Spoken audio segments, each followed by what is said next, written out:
Builds Casitas, failed aux systems, failed deliveries, and more on this Wheeled Wonder update.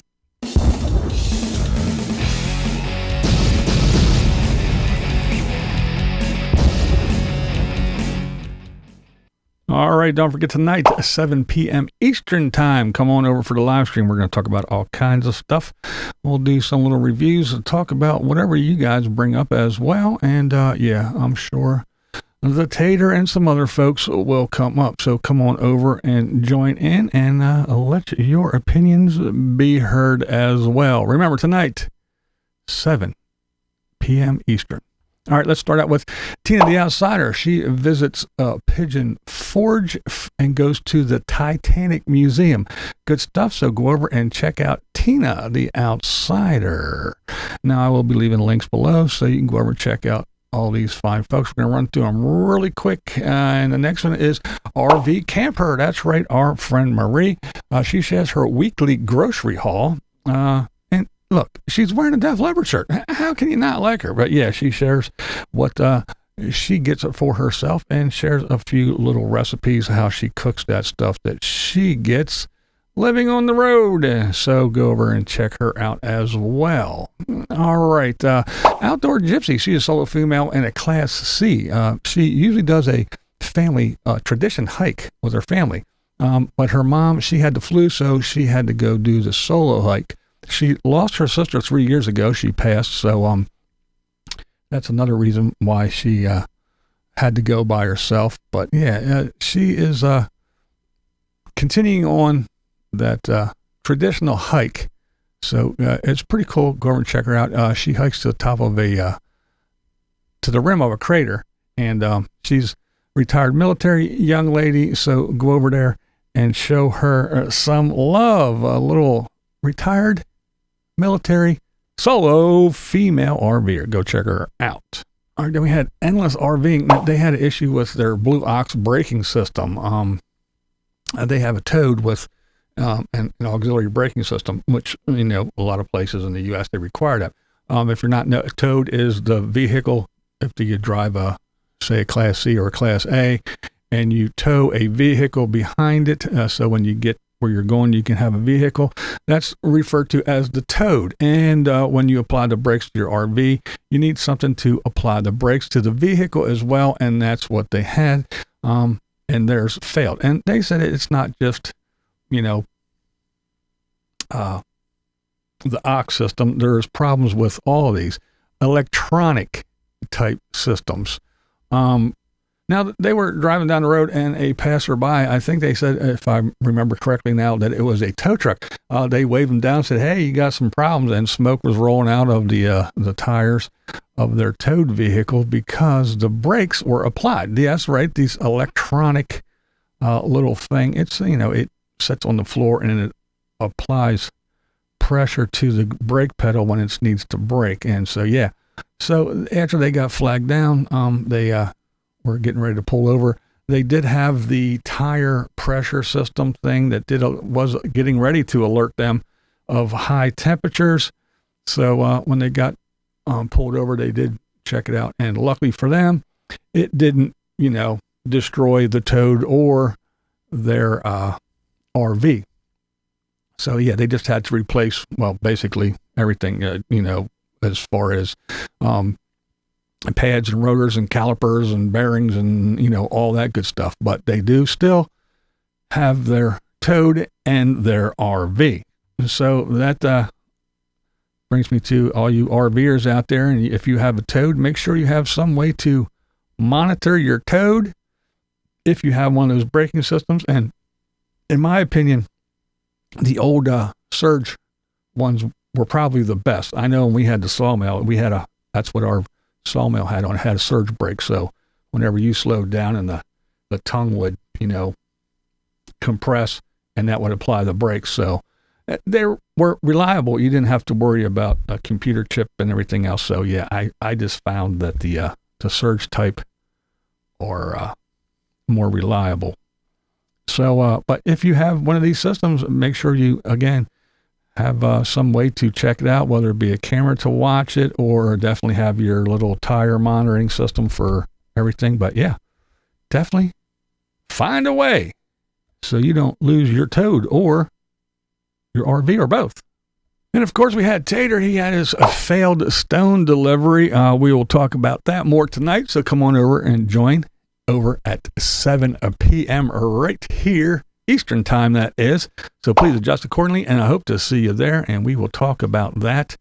And we're going to talk about Mikey and his little excursion as well. All right, I told you that Bunny, she had a little injury. She stepped on a rock, the rock rocked, and she, messed up her foot and everything. She went home to heal.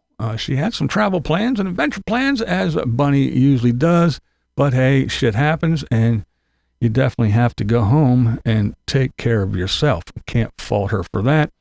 But definitely go over and check out Bunny's channel. She is always very informative of where she goes. It's just not pointing the camera and shooting. She does her research and lets you know what is going on.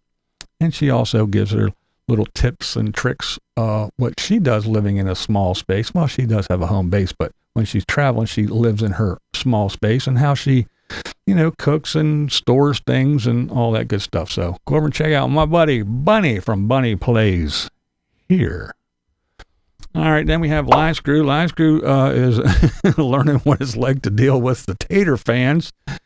Yeah, they told him that he's going to be next. He's going to be deported. He's a Canadian. He's in Canada. And when he comes to the U.S., he travels freely because he is not on the billboard in the post office for the FBI's most wanted.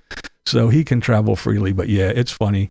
And he tells you all about the awesome Tater fans. See what happens when you talk about the Tater? Go over and check out Line Screw 1. All right, Matty Van Halen, moving right along. Well, he's been talking about getting a little tow behind for his van, and then he talked about getting utility trailer and building it out, and he finally settled on a Casita. So he went over and he got himself a nice little Casita. He said he got a nice deal. It was a private seller. He talks about how he did his bank wasn't in the area. The lady took a check, and he's staying in her driveway for a while so she can show him all the little things, how everything works on it. So Matty Van Halen, he got himself a little Casita, and he's real happy because he's a tall dude and he can stand up. That's right, man. Living in that van stuff, climbing around on your hands and knees, it's okay when you're a young fella, but as you start getting older, your knees and your back and shit, you need to stand up. So we're going to check out Matty and check out his little Casita. All right, we have Chrome Van City Van Life. No longer, no, it is the Chrome Project.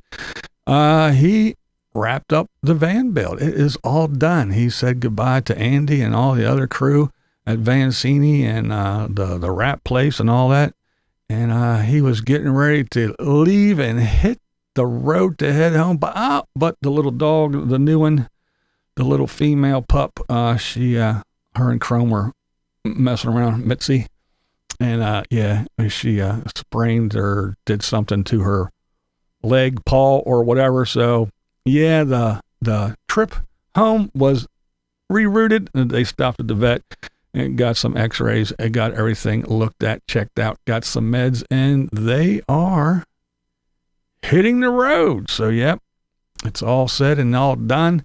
Got some little things to do, exterior stuff when they get back, but inside is all done. It's all cleaned up, it's all buttoned up, and yep, it's done. It's done. 3 months away, getting everything done, and my opinion, it looks awesome inside and out. Andy did a bang up job. The Vancini people got everything, all the electronics and the electrical stuff and the batteries and everything. It's all tucked away. It's nice. It's neat. It's all done very, very well done, professionally stuff. The wrap looks amazing. I like it. A lot of people say it's too loud and flashy, but I think it's cool. He's not worried. I mean, come on. Everybody says, well, look, how's he going to be? He was never a stealth camper.